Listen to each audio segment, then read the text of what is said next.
I wake up back there and my head's in there and I slide out, sit down right here, compose myself a little bit, and then I start the car and I drive up to the locker room, get a shower, shave, just, start my day, start studying.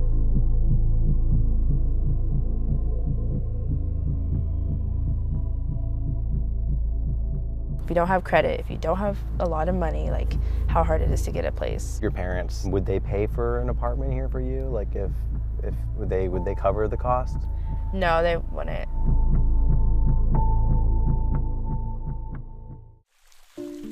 So this is your walk to school every day? Yeah. From the vans? Uh-huh. It's amazing. Yeah, it's very beautiful. Humboldt State has a lot of perks to it, like beauty of the campus.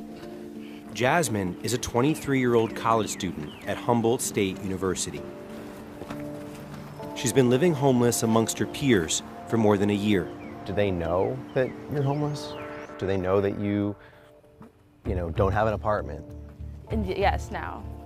Because I tell people, because that's how you find out who else is going through that. She's a senior majoring in kinesiology on a full-ride academic scholarship who carries what would be her bedroom closet on her shoulder. Just like kind of a struggle. So show us what you got. You got your I got my running shoes, pants for the day, and some pants to run in. And like toothbrush, like you have everything Yeah, that's in here? all in my locker. California's unaffordable housing crisis, combined with the rising costs of a college degree, is putting many students in a tough spot. At California State University, an estimated 50,000 students throughout the system are homeless. Where do you keep your clothes? My clothes are in the locker room. Yeah, so I have 2 lockers, one for my clean clothes and one for my dirty clothes. Yeah. You have figured out a system of how to do this. This is hacked out, for sure.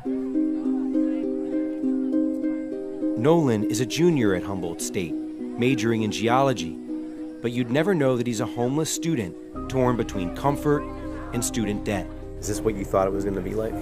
I didn't really have a super solid plan. I just knew that I needed to get up here and start school.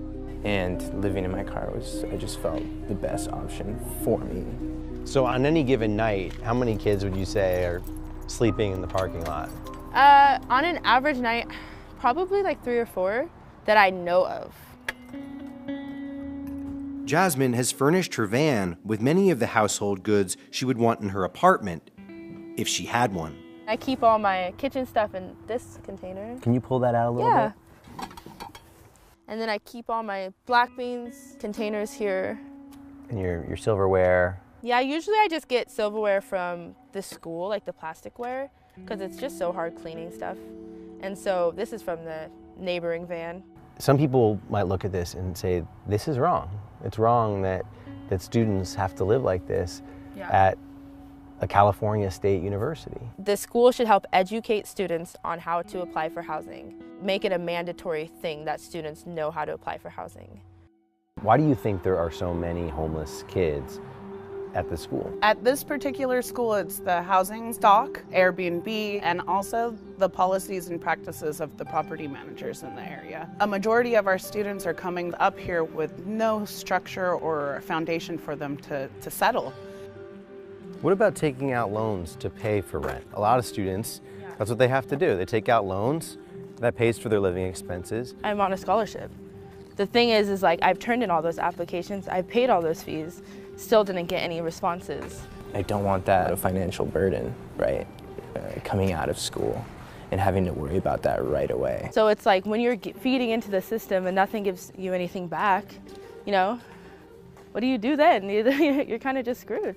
Up until about 6 months ago, there was no real support for off-campus housing. The school appointed Shantae Catt to help students. She was a homeless college student herself when she first arrived 3 years ago, taking on $16,000 in debt. Do you think that housing should be a right? I really believe so, especially when we're trying to consider retention and giving people access to get out of economic issues and come out of first-generation college education. Hundreds of miles away at California State University's Long Beach campus outside Los Angeles, 24-year-old Imani Moses was homeless for 7 months last year. How did you do it? I mean, in a small car. So I just put my sun visors up and I just sat in the back seat and I just curled up into a ball. The university helped Imani by letting her stay in a dorm room for a month. But this campus only has 6 temporary beds allocated for emergency housing at a school with 37,000 students. How many students do you think are going to need that every Yes. night? I mean, how many beds are you going to need? I honestly think it's in the hundreds in terms of how many beds we're going to need. The student body president says more needs to be done. Students, in order to qualify to be placed into an emergency housing dorm, basically have to prove that they're having affordability issues and then exhaust all of their financial resources, which include FAFSA, financial aid, and basically loans. We're basically putting a student in debt at times to help them. We asked the CSU Long Beach administration how many students seek emergency housing assistance. They said they don't know, but the numbers are significantly growing as awareness of their program has increased. Back at Humboldt, it's getting late, and across the parking lot, Nolan is getting ready for bed. Hey, man. Hey, Dan. How you doing, Nolan? Good. Good. What's up, man? How was school? School's good. Yeah, good to see you. Good to see you too. So this is I it. got a lot done today. Yeah, this is it right here. Wow. This is actually a big deal because you're my first house guest, actually. What do you see in the future for yourself? Staying true to myself and